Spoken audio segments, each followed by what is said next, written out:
SIR விவகாரத்தில் திமுகவுக்கு எதிராக அதிமுக போராட்டம் அறிவித்திருந்த நிலையில் தற்பொழுது அந்த போராட்டம் நடைபெற்று வருகிறது.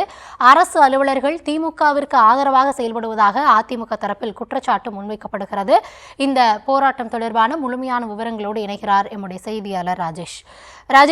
வணக்கம். தொடர்ந்து திமுக தரப்புல இருந்து எஸ்ஐஆர் வேண்டாம், இல்ல எஸ்ஐஆர் மீது பல குற்றச்சாட்டுகளை முன் வச்சிட்டு இருக்காங்க.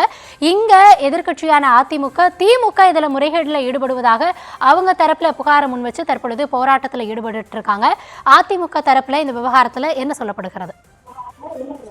கௌதமி, எஸ்ஐஆர் வேண்டும், எஸ்ஐஆர் பணிகள் முறையாக சரியாக நடைபெற வேண்டும் என சென்னை மற்றும் காஞ்சிபுரத்தில் அதிமுகவினுடைய மாவட்ட செயலாளர்கள் ஒருங்கிணைந்து ஒரு மிகப்பெரிய கண்டன ஆர்ப்பாட்டத்தை நடத்தி கொண்டிருக்கிறார்கள். இந்த கண்டன ஆர்ப்பாட்டத்தினுடைய நோக்கம் எஸ்ஐஆர் பணிகள் கட்டாயம் நடைபெற வேண்டும். எஸ்ஐஆர் பணிகள் நடைபெற்றால்தான் கள்ள ஓட்டுகள் தடுக்கப்படும். ஆனால் இந்த எஸ்ஐஆர் பணிகளில் திமுக அரசினுடைய தலையீடு இருக்கின்றது. ஆளுங்கட்சி இதிலே அதிகமாக தலையீடு செய்கிறார்கள்.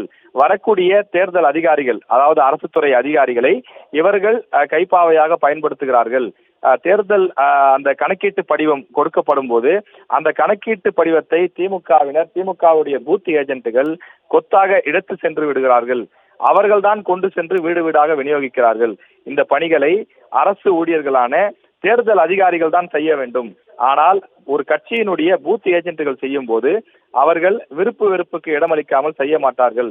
அதிமுகவோ அல்லது மற்ற கட்சிகளுக்கோ வாக்களிக்கக்கூடிய குடும்பங்கள், வீடுகள் இருந்தால் அந்த வாக்காளர்களுடைய படிவங்களை கிழித்தெறிந்து விடுவதற்கான வாய்ப்பு இருக்கிறது. எனவே இந்த எஸ்ஐஆர் பணிகளில் ஆளும் கட்சியினுடைய அதிகாரத்தை பயன்படுத்துகிறார்கள்.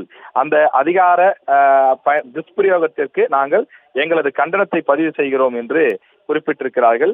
தொடர்ந்து எஸ்ஐஆர் பணிகள் முறைகேடாக நடைபெறுவதன் மூலமாக மீண்டும் கள்ள ஓட்டுக்களை போடலாம், மீண்டும் ஆட்சியை பிடிக்கலாம் என்று திமுக எண்ணுவதாக அதிமுக கடுமையான குற்றச்சாட்டுகளை முன்வைக்கின்றது. தொடர்ந்து ஆளும் தரப்புக்கு எதிராகவும் தேர்தல் ஆணையம் இவ்வாறு செயல்படக்கூடாது எனவும் கண்டன கோஷங்களை அதிமுகவினர் எழுப்பி வருகிறார்கள். சென்னை எழும்பூரில் நடைபெறக்கூடிய இந்த ஆர்ப்பாட்டத்தில் முன்னாள் அமைச்சர் ஜெயக்குமார் தலைமையில் இந்த ஆர்ப்பாட்டம் நடைபெறுகிறது.